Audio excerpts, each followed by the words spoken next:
you get sort of someone who's really, like one of these fundis who loves food and then crafts and then gets to speak to the people and see how it's made and how the beads are put together. That really is the experience that travelers will be interested in. And going back to the length of these sort of virtual trips, I've kind of been in discussions with various friends and people in Namibia as to how this could work, especially for the American market. And a platform that I have is, if we cut it down to maybe 15, 20 minutes, instead of having these long virtual tours where people they're not going to be on their laptops for an hour and a half. We cut it down to the really exciting bits where we come through the bush and we get to see the elephant and the trunk and then the baby. That's what we're going to have to sell. So yes, it's not going to be live, but if we can get footage that you see then the guide walking towards the elephant and then or feeding the lions, because we have to at this time, we explain, we educate people why we have to do that. Then sort of cut it down to bite sizes where people start getting interest. And then when you've highlighted Namibia and you've highlighted your lodges and all the projects, people are going to come in a couple of years' time. So I absolutely. No, look, 100%. Just to let you guys know, okay, we're going to go live now. So I'm going to start introducing everyone and then we can take it from there. Okay. I thought we still had 5 minutes of discussion and enjoying the conversation among ourselves. Rupert, why do you always... I'm with you. I know. I was just going to add a few things. You always spoil the mood. My friend, we can do it after. Conversation here. But this is, I mean, because Mr. Ussel is also here from WWF, I don't want to waste his time. Don't worry with Ussel. He's as long as I'm on live here, you will stay here. Yes, but thank you very much, everyone, for joining.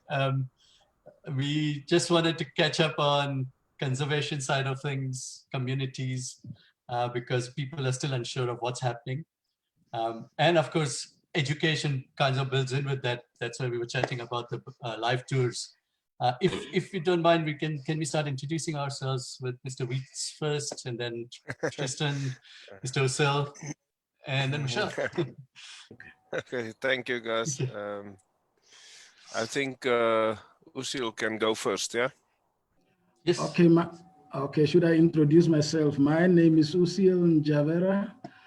I work for WWF, and I'm more the interface between communities and the tourism operators.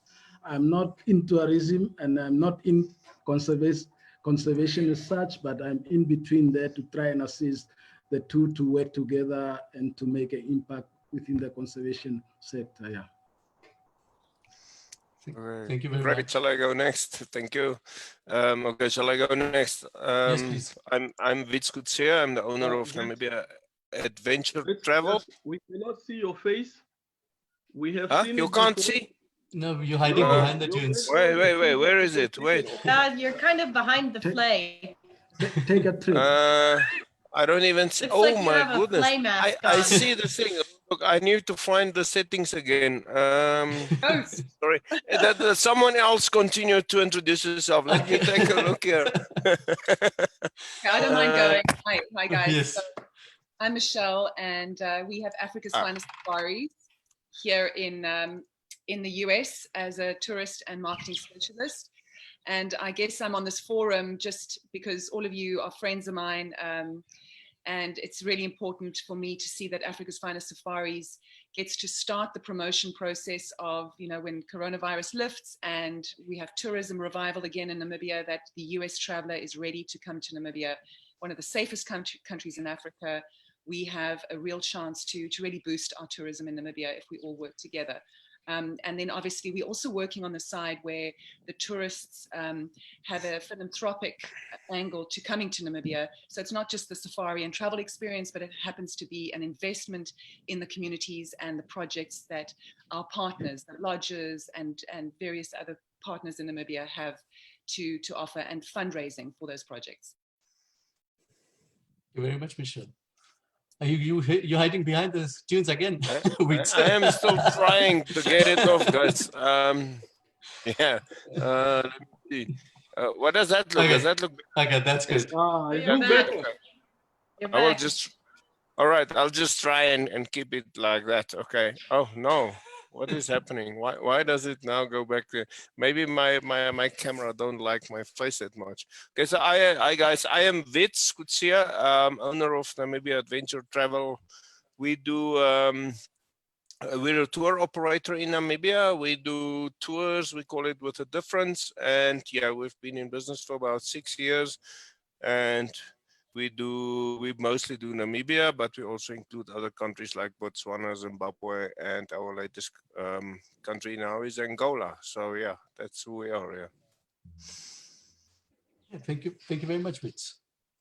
Okay, since everyone has introduced themselves, thank you very much. We still have Tristan and did you guys start? I thought you did. Kelsey, Kelsey did, yes. Go for it. Oh, okay. So I'm Kelsey, and I'm a researcher for the Africat Foundation. And I'm also doing a lot of other work with pangolin across Namibia with the university, MET, quite a few NGOs. So I've got a lot of areas that I'm working, not only conservation, but bridging the gap between conservation and tourism, as well as outreach, awareness, and policy writing. And I'm Tristan. I'm from Okanjima Lodge, and yes, my responsibilities here are more marketing based, and been in this operation with Okanjima and the family here for 20 years, so know this property and this farm and this family really well. So yeah, tourism is our big thing, but we also have our angle in, or our irons in loads of other fires, and conservation obviously being through the Africat Foundation, looking not just at carnivores, but looking at the bigger picture of conservation, many other species. And obviously education is a big thing for us as well. So school groups, visiting school groups, our own little school here, environmental education, those kind of things. Great, thank you. Thank you very much. If I may ask Mr. Osel first on WWF, in terms of conservation and COVID in Namibia right now, what has been done or what is in the process? Since we haven't seen a lot of things happening, I'm sure there's a lot of things happening in the background. Okay, we are facing with a challenge because most of our conservancies are deriving income from tourists. From all these operations, either a joint venture lodge or tour operators that are coming into the area, bringing their people, and then they get their money out of that. So what we are facing with is to keep conservancy going for the duration of the pandemic. What we did is because these conservancies and the private sector operators or the lodges, they are having agreements, and within this agreement, there's stipulations as to what will happen when a pandemic like that is happening. Either they close down, or either they retrench workers, or either they put their workers on a half salary, all this. So we were busy making these arrangements, bringing the private sector people together with the conservancy or the communities together to discuss these issues, and try to sort it out, whether there will be still a little income for the conservancies to operate, because we don't want them to close down, conservancies down, because they have to look after this wildlife. If they close down, poaching will happen, and the next time when tourists are coming, there won't be any animals for them to look at. So what we are trying to do is to keep this floating. So with these agreements, some pledges to help the conservancy, the private sector pledged to help the conservancies with maybe a minimum payment for the duration of the pandemic. Some can't make it. They have to go to banks to make loans and so on. Some are trying to go into retrenching workers. All this is what we have been trying to sort out. But on top of that, with the government, we came up with a fund that we is called a RRR Relief, Resilience and Relief Fund, to try and help this conservancy to be afloat for the duration. Conservancy is going to receive a grant to keep their game guards working for the duration of the pandemic so that we don't want, when the tourists are coming back, there is no animals. So we want to try to keep this afloat. It's what we are busy with currently. I don't know, up to now, I'll end there until I get some other questions from you. Thank you very much. No, this is very informal. Look, I mean, this is not official. It's just for us to understand what's happening, because on the group that we have, Local Tourism is Lekker, we've got thousands of members. Many of them are from tourism industry, tour guides, people from conservancies, and people don't know what's happening. The flow of information has been very staggered. So we are just trying to tell people this is what's happening. It's nothing official. At least, we want to keep the hope up, the positivity up. People should just, think that's, and we want to use that platform to see how we can, we've also talked to UNDP and now with WWF to see how we can use the tourists, local tourists going to different places, can take things for the conservancies or the communities along if we can channel it. So somebody says, look, can you take 10 blankets that are needed there in that village? It's on the way.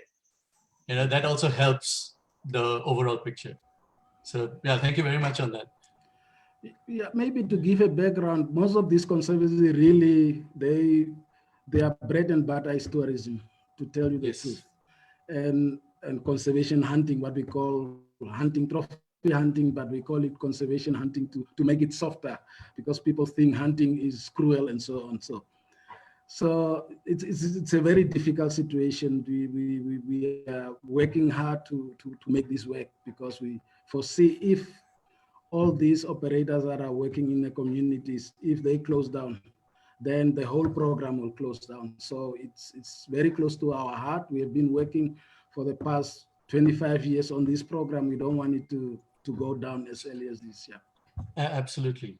Thank you very much. I mean, I'm sure Tristan must have some comments on that. Yeah, I mean, for us, Okajima is a community in its own right. We have a lot of employees and deal with similar kind of challenges currently that Corona is obviously now brought to us. For communities outside, and I'm listening and fully agreeing with the support for the people. It's really it's livelihoods at the moment. So I think it's less about bringing along kind of pencils or a soccer ball or learning equipment. It's about keeping that that area alive and the people informed and the basic needs kind of met and looked after. So whether that's water or pumps or those kind of things where money is maybe not there to have that fixed or looked after.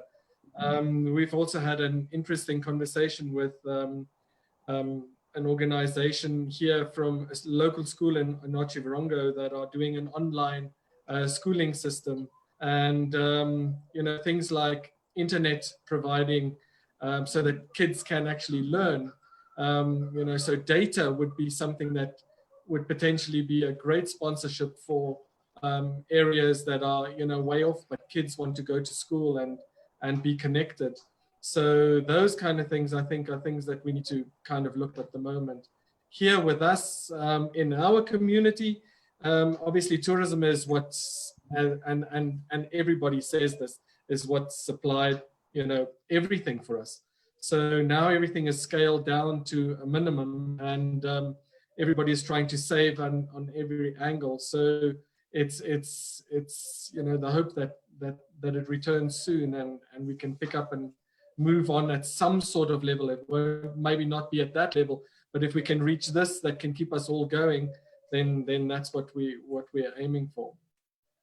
Can I just add something? I haven't been a part of the previous talk, so I don't know what's been discussed, but one thing that's so important to think about is that we have our Okanjima community here, but all of these people have families in the north and scattered across Namibia. And so the income that they make from the tourism here does go into the communities, feeding their families, extended families. So it's not just one person, it's a whole family that's affected. So the loss of the tourism and everything is impacting all corners of Namibia. Absolutely. I mean, I think every industry is depending on tourism somehow, directly or indirectly. I think it was 130,000 Namibians who are directly, indirectly they're depending on tourism, and then it's their families. So talking about more than 10% of Namibian population depending on tourism. It's quite a lot. And like we have discussed a lot of different topics, but we still haven't discussed much about communities and conservation. I think it has to be addressed a lot more going forward, because people underestimate how much impact it has on the wildlife. There's always two sides, like Mr. Osel said, with the conservation hunting. It's always a sensitive topic for anyone. But at this stage, it's not about that. It's about what it provides to the families. Sorry. Yeah, Mr. Witz, would you like to say something? Yeah, well, I fully agree with you. I can just say that as well about maybe a week and a half ago, I was, for instance, in the area there in the Oegap River, looking to find the elephants and stuff. And I can tell you, the communities living in that area, the subsistence farmers, that whole area is it's a big problem. I'm telling you, I think the problems that the communities in the conservancies are facing are much worse than what we can imagine. If you go there and you see these small farmers and people living, and they were very much dependent on a lot of local, even on local tourism, guys going for a weekend into the river, they give them something, they always take something with, and things like that. Now there's nothing. In the past, if someone was sick or whatever, they could say, please, can you help? And this guy going with this 4x4 down the river or whatever would then help and transport the sick child to the nearest clinic or whatever. So there's a lot more than what we don't realize in the everyday lives of these people. So I think it is a very serious thing that need to be addressed as a matter of urgency, in my opinion. I will just concur with all three of you, Mr. Usiel, Tristan, Kersley, and Mr. Witz. I believe there is a need in change that we need all to be taking into consideration when it comes to conservancy and community, because like you said it now, community are at the most affected in this case, because they were depending mostly on local tourism or tourism that could be coming into the area, of which Mr. Usiel mentioned a little bit earlier, that government and WWF, they are coming up with some few solutions, but now it's for the local tourism. How can the local tourism also participate in helping out within the conservancy or conservations and the community? The floor is open. Anybody can come up with a few suggestions.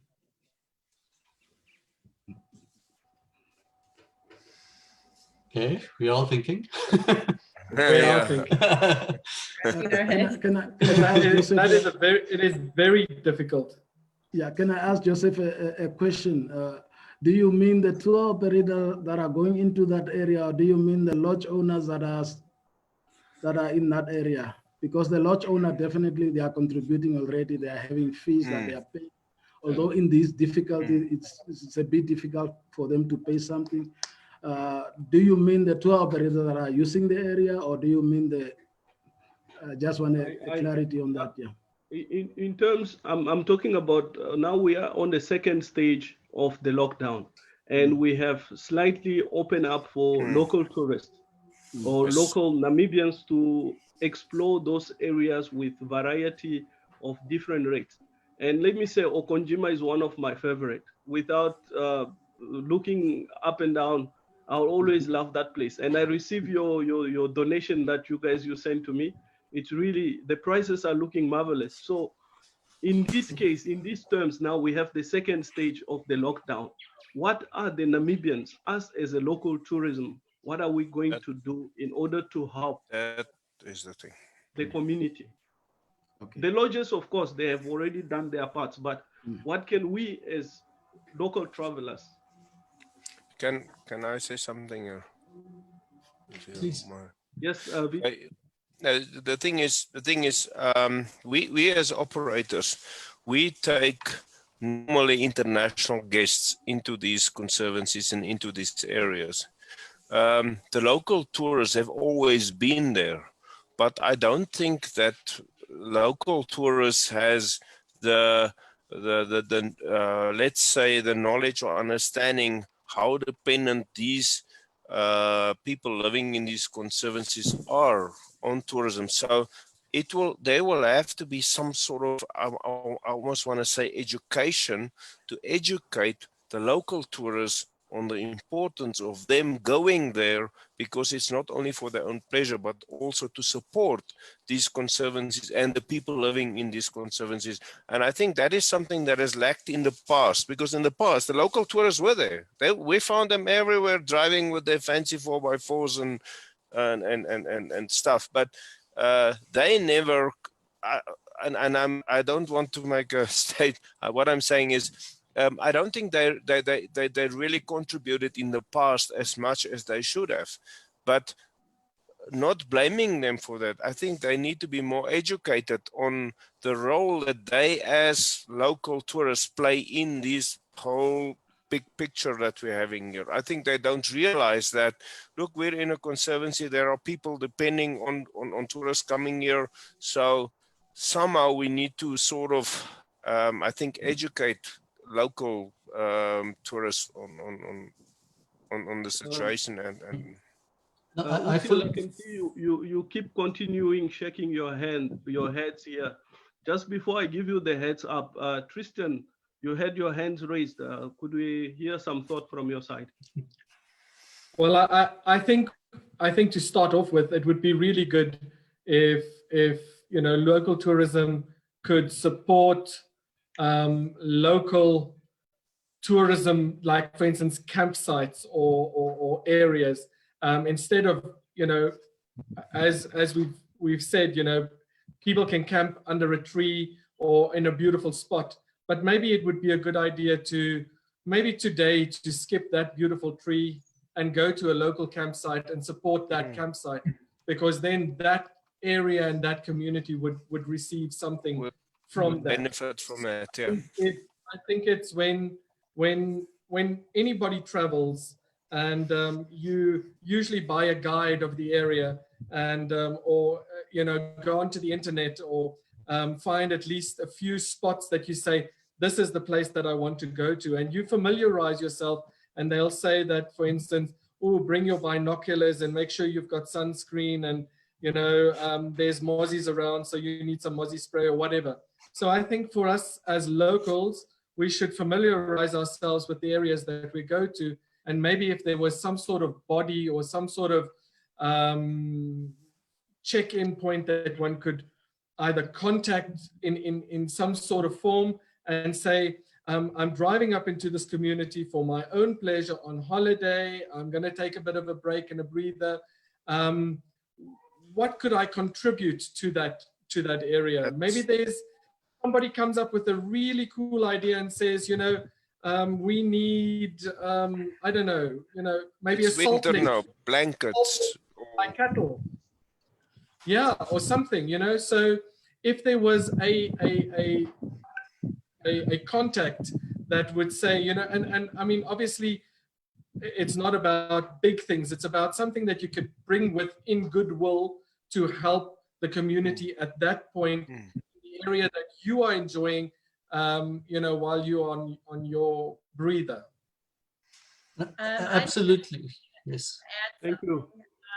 I've seen a lot of people and businesses coming together, putting together packages for people in, Swakopmund and in Windhoek. Yeah. But there should actually be a program aimed towards the conservancies, especially if some locals are going up there to, see any businesses want to donate maybe some supplies, some necessary supplies or food, and take it up. So it might not even come just from the person, but also I'm sure there would be some businesses that might be interested in putting together like a little package if someone from the area can say what's absolutely needed.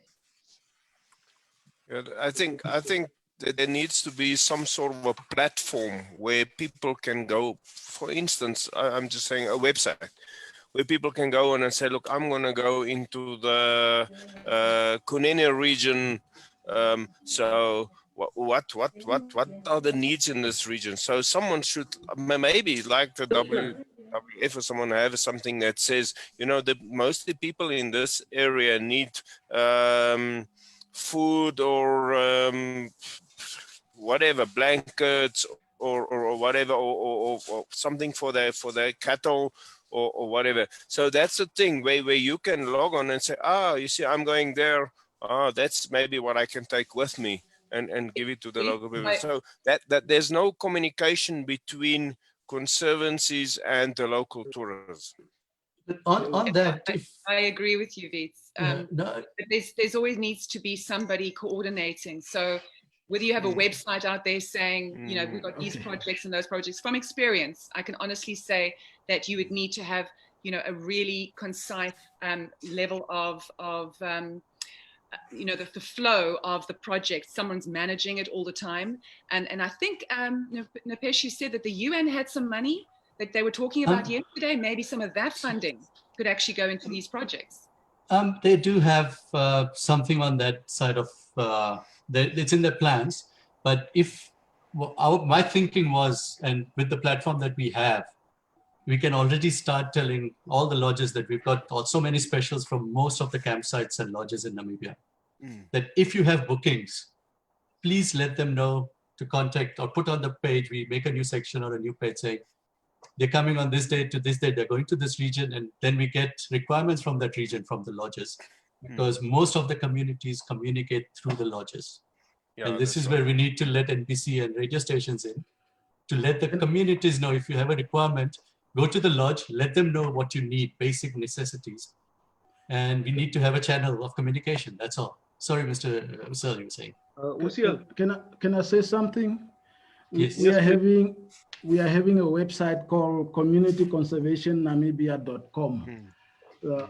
It's not a website where you can book anything. It's more a referral website where you can look into, if you are going to a certain direction, you can look into what can you see in that area, what conservancies are you going to visit, what is there, what lodges and what community campsites are there. So there is a website. You can look into the website, but in terms of coordination, that is what is lacking. In the past, we used to have a body called NACOPTA, and this body used to coordinate some of these. But currently, we can't do the coordination. It's a bit difficult in terms of our work. Although we have a website, we are updating it all the time. We can't do the coordination. I think the coordination can be done with the private sector lodges that are within those areas and those campsites that are within those areas. Yeah. Thank you. Thank you. Just on that point of Mr. Usiel, if you can be able to share that website so that we can post that website on our local Lekker. I already posted it. Okay. I'm always sleeping, you know. We had Mr. Wits was talking about local community to be educated about the importance of tourism. I'm going to Kelsey, if I get you correct.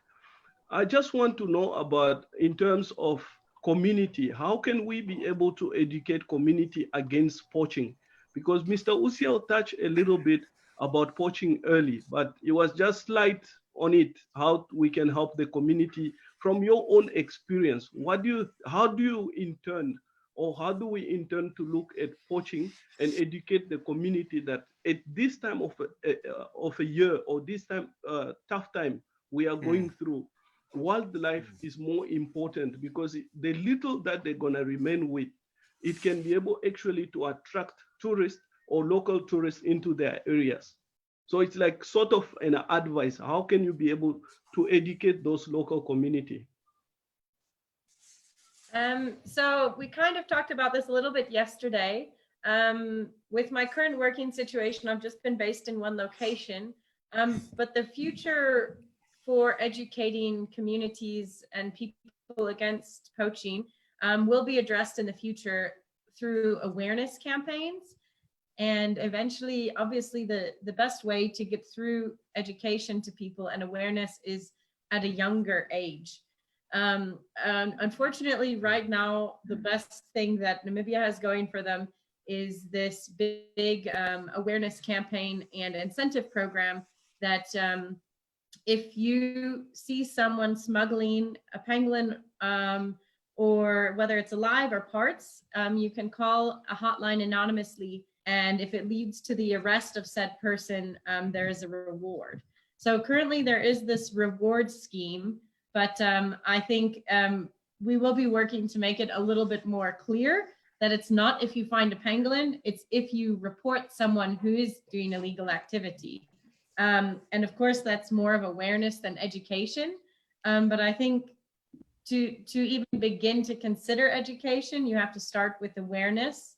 And of course, all of this should be a part of curriculum. You have to start with a young age for it to be really valuable in education. And that's a whole nother topic. But it is something that is important. And when it comes to the pangolin, it's something that we are working on currently. I can't talk too much in detail, but there is a Namibian pangolin working group. And we will be working to address all of these issues when it comes to game rangers, when it comes to kids learning about pangolin, and from every level, we will be working on that. I hope that kind of answers your question. Very much. It did make it very clear.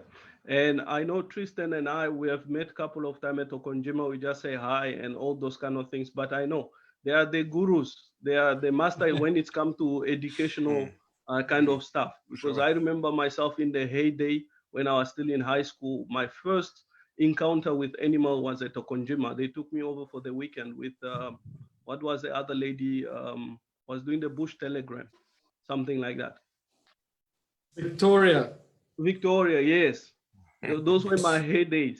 So, I think making lessons about wildlife and the value of wildlife from an early age is very important. So making it part of the curriculum. The bush telegram is good. We also, Africat Okonjima regularly writes articles for Paco. Currently, there is an article from us in Paco about why pangolin are valuable for the ecosystem and why you shouldn't poach them.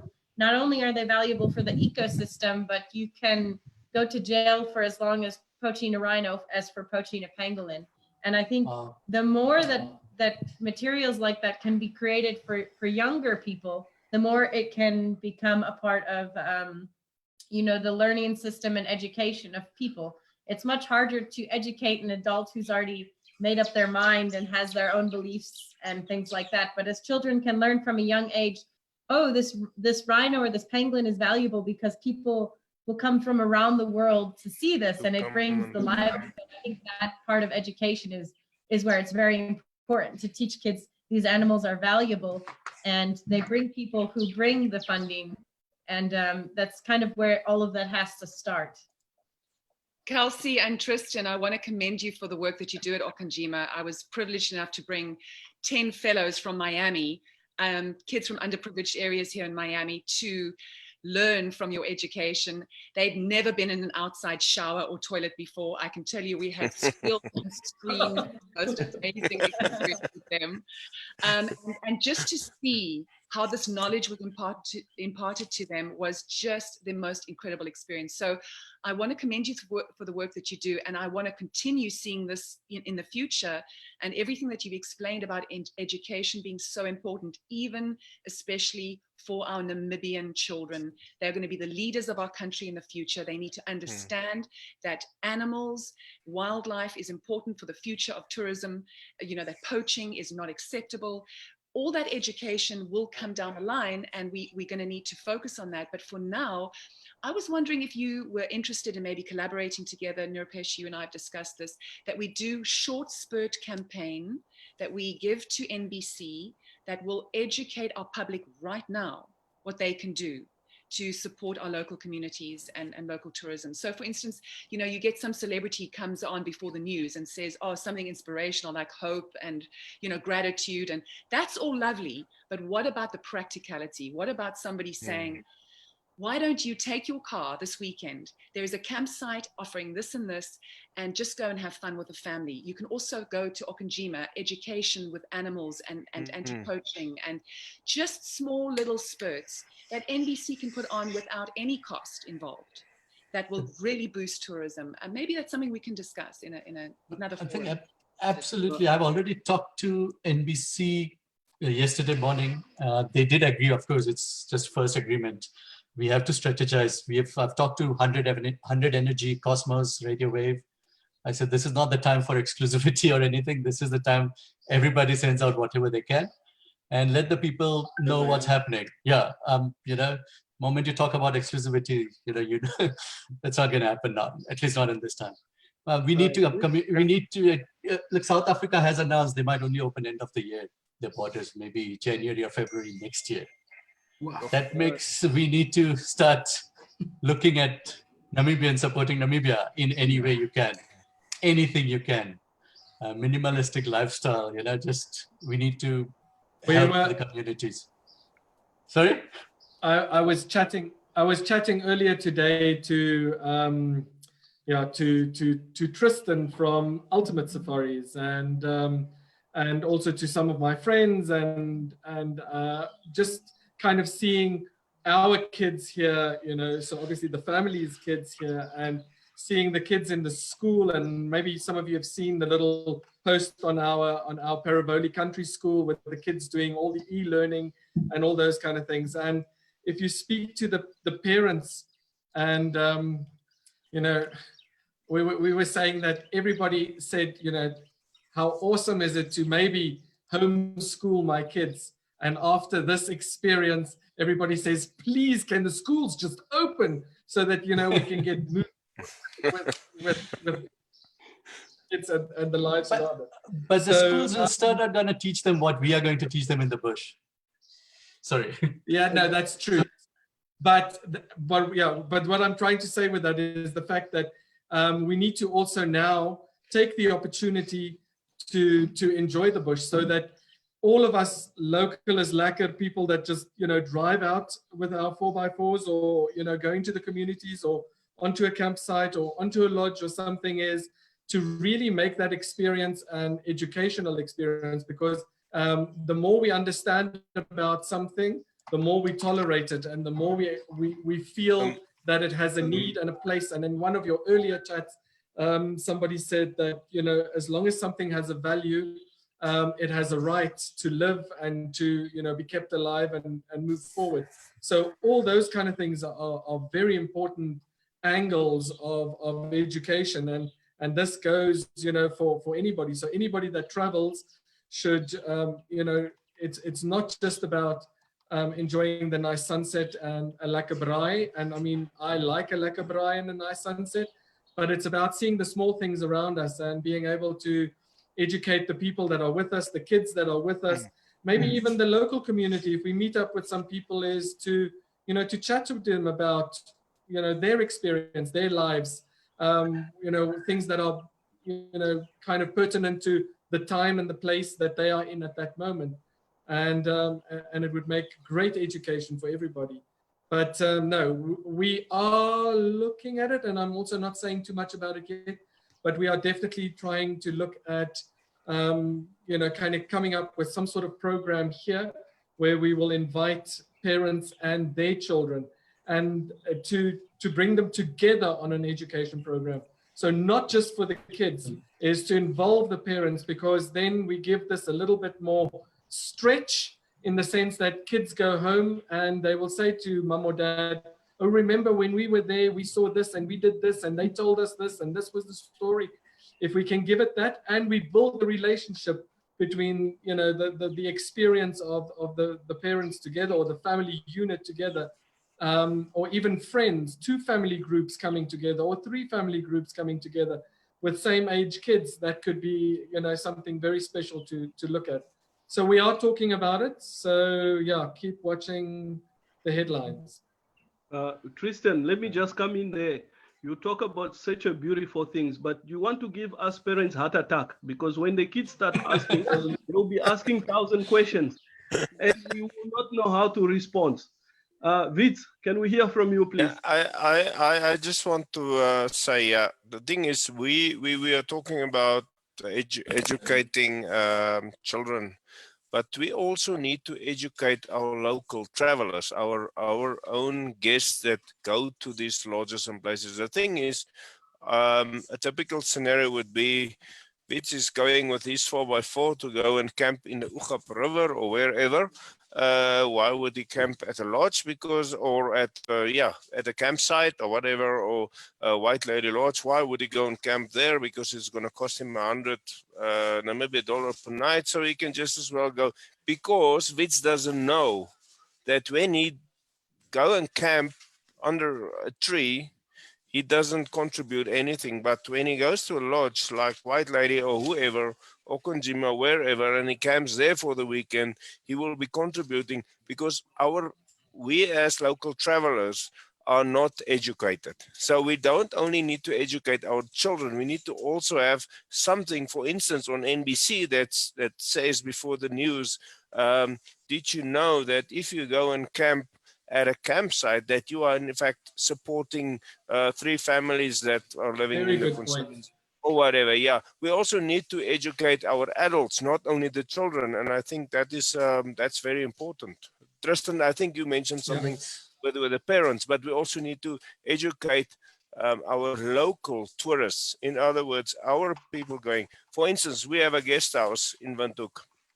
And if we could have some sort of a flyer that we could put in the guest house, it's a self-catering place. So these are mostly self-drive clients that we have. So if we could have something in there that says, did you know that if you go and stay at a registered or a proper campsite, that you are not only there for your pleasure, but you are in fact supporting the local community and the conservation in this area, whatever. So we need to educate, like I said, but not only international, but local tourists as well. The guy is working 8 to 5 and on Friday gets into his car and go for the long weekend to wherever. Yeah. Very good point. Very good point. I'm sure, Mr. Usil, I mean, WWF has a few campaigns on advertising in Namibia already, or are you guys not focused on that yet? No, we don't focus on advertising. We just help communities. So we try to help them to advertise themselves. But you know, it's a bit difficult with communities. But I think as a Namibian, you know, when I started this work years back, I used to take my friends up to all those concerns that I'm working in. And, you know, we used to travel and have nice time camping at community campsites and so on. But I think as years progress, for me, because I've been traveling these areas so much, so I didn't see the need of educating. I think it's a way of rethinking the whole thing and even going back to myself and saying, no, why don't I do it again? Because really, conservancies of communities need this money from our local people, you know. Rather than staying in Windhoek, we can take a trip to Spetskoppe for a weekend and see. And some of these coins can assist the community in Spetskoppe. So I think is education, as you have saying, but I don't know. Especially us, the Black Namibians, we don't travel. We travel, but we will go somewhere in Makiti and leave bottles there. Don't take it. Somebody has to take the bottles for you. Yeah, I remember correctly those days, those beginning of when we started with our careers, how we used to get each other in Kaoko lanes on those lost roads and all those kind of things. But it's true, Namibia need to be educated. The fact that NBC is willing to come on a platform like this and willing to address the issue to the Namibians by saying that learn your country or know your country, it's something which is very positive.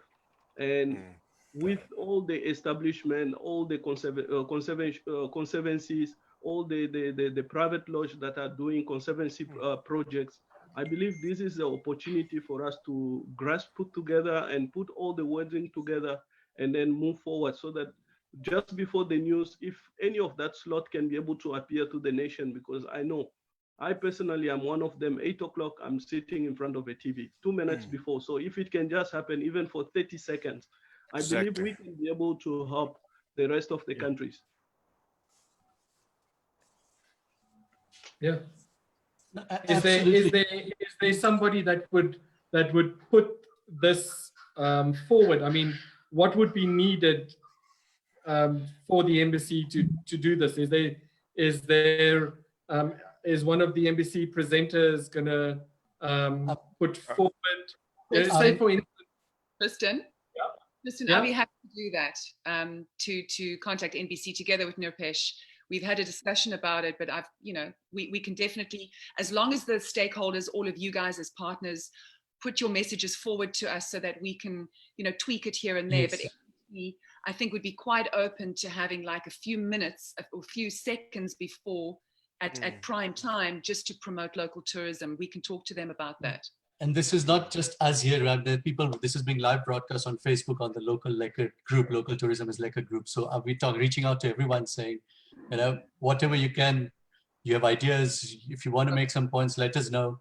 We're going to put a proposal to NBC. I've been chatting on WhatsApp right now with someone from NBC who's in charge of conservation and tourism. And they will view the video after an hour or so. And we have to make an effort to reach out to everyone, all the media companies, whoever we know, and see what regions they can cover. It's difficult for one entity to cover the whole country. But if we approach everyone, it makes a huge difference. To have like little sound bites. Yes, sound bites absolutely. So, every night just before the news, you have the local news in this area. And as you quite rightly said, Tristan, and you, Vits, as well, you've got to tell the stories from the areas, from the communities as well. Like, come and visit us here, whether it's this lodge or this area, and why. But very, very small, exciting little sound bites. And I said I would be happy to do that as well for the NBC, for you guys. Just need briefs and what you guys would like to put out there. Okay, from our side, if you need any assistance, Ginger Money, she's also helping us with our website and with stories that we are feeding on the website. So if you need any assistance, call on us. We will be able to feed you with stories here. Wonderful. Thank you. Thank you, Usia. No, that is very good. Yeah, just quick, because I really have to go. But the thing is, with any television station, I'm coming from a television background. I don't know if you guys know, I used to be the head of the news department of One Africa Television. I worked for Republic Gain, for Radio 99, for NBC for 18 years. But yeah, so the thing is, what you will have to do is you will have to have some sort of a small advertisement, 20-second advertisement or something like that, because they will not write it, for instance, I don't think they would write it into, for instance, a newsreader script, or they don't make use of presenters before the news and stuff like that anymore. So the best would be is to record small or create small little clips that says, did you know that?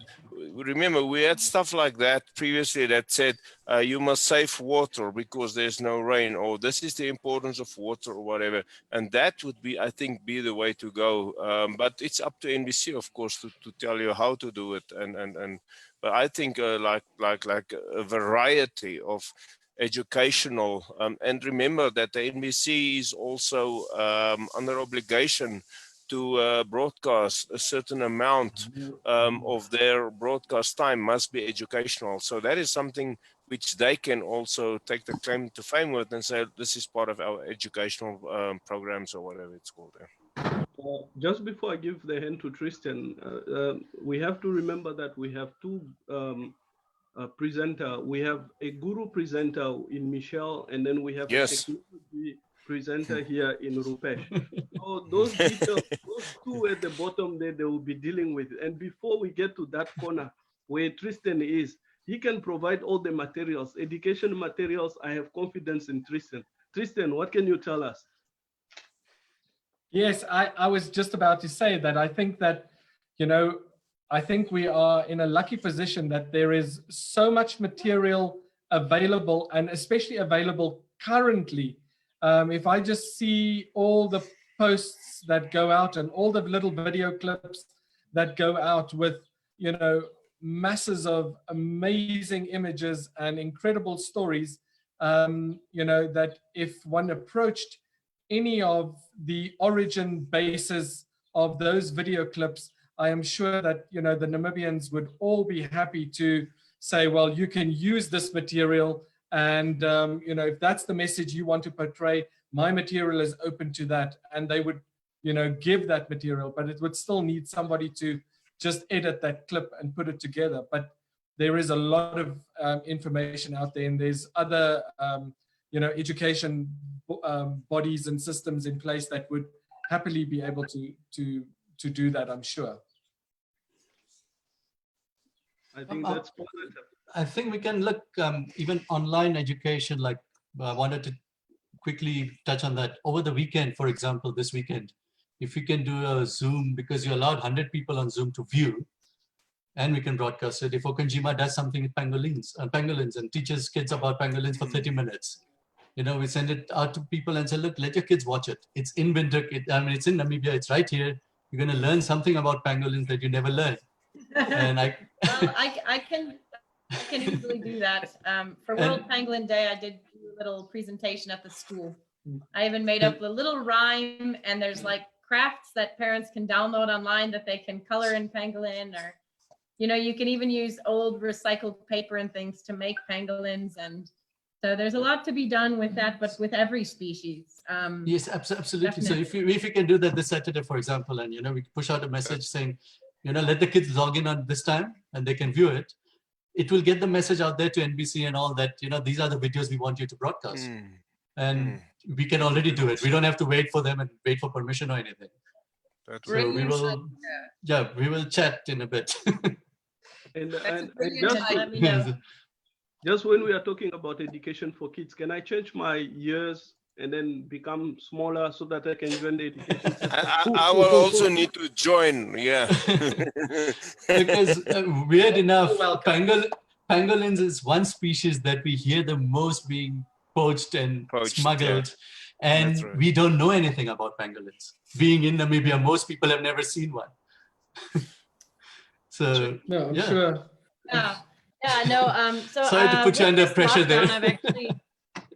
No, it's okay. With this lockdown, I've actually had to do a lot because the live stream hasn't worked. We even had a university group. The University of St. Andrews were supposed to be here doing a field course.